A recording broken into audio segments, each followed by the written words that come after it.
As this is a follow-up to my last video, there will be some sexual themes, so view at your own discretion. There were some debates as to how relevant the strange phantom sex moans and the abandoned old workshop were in my last video.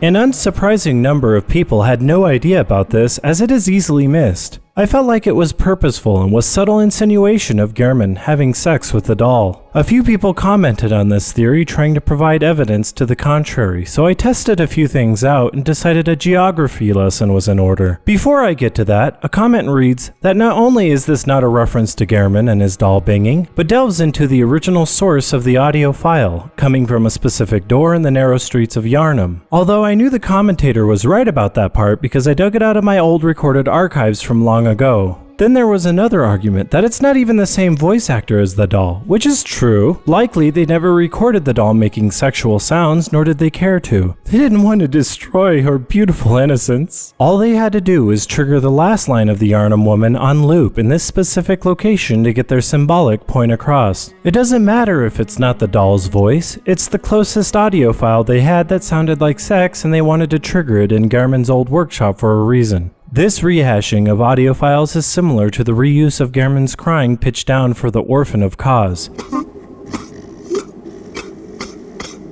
which could have significant meaning, but I'm leaning more towards they were just altering old resources. I feel like the sound file in the workshop cannot be dismissed as just a glitch. It's on a loop, the source is at your feet in the middle of the area, and most importantly, the sound is tied to the sound effects and the options, whereas the dialogue for the Yharnam woman is tied to the voice levels. Before defeating Vicar Amelia at the Yharnam woman's home, you get the dialogue with that final moaning at the end.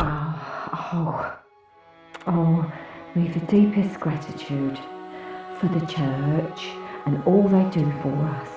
The deepest, widest gratitude. Yes. Yes. In the abandoned old workshop, it plays on loop. Yes. Yes. After defeating Amelia and touching Lawrence's skull, you get a more strange dialogue at the Yharnam woman's home alluding to her baby having turned into a beast or something, who knows? But there's no strange moaning. My baby! My precious little baby! Stay away! Stay away from us!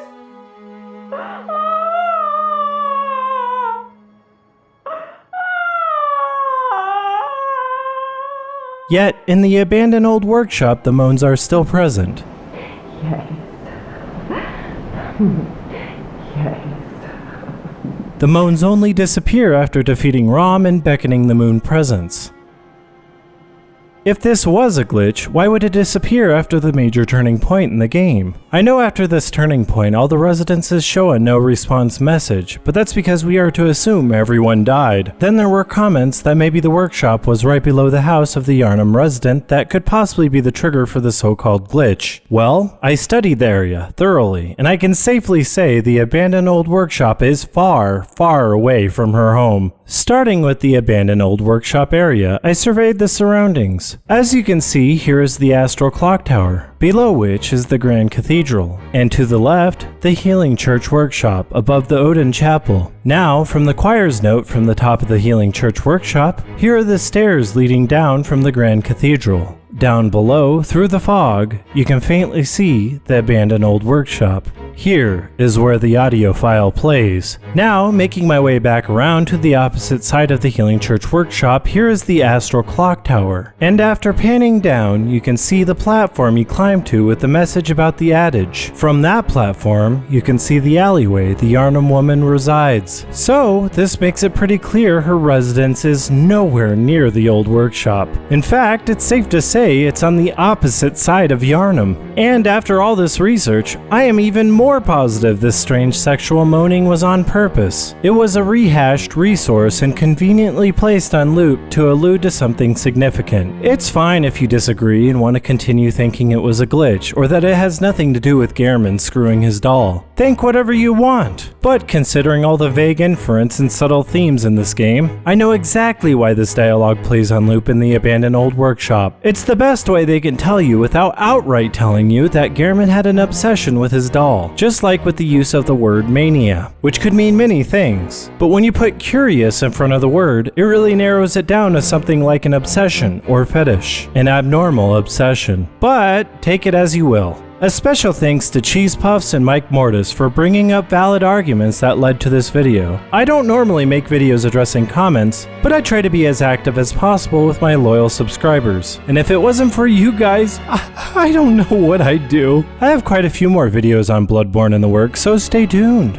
Or you'll make the doll cry. You wouldn't want to do that, would you? Make her cry? And you wouldn't want me to stone her to death, would ya? Stone her to death? Oh man, I'd hate to stone her to death. So, subscribe, become a patron, watch more videos. Now remember, theories are theories. This is an ambiguous game, so you believe what you want to believe. Just remember the power of ambiguity, and fucking embrace it.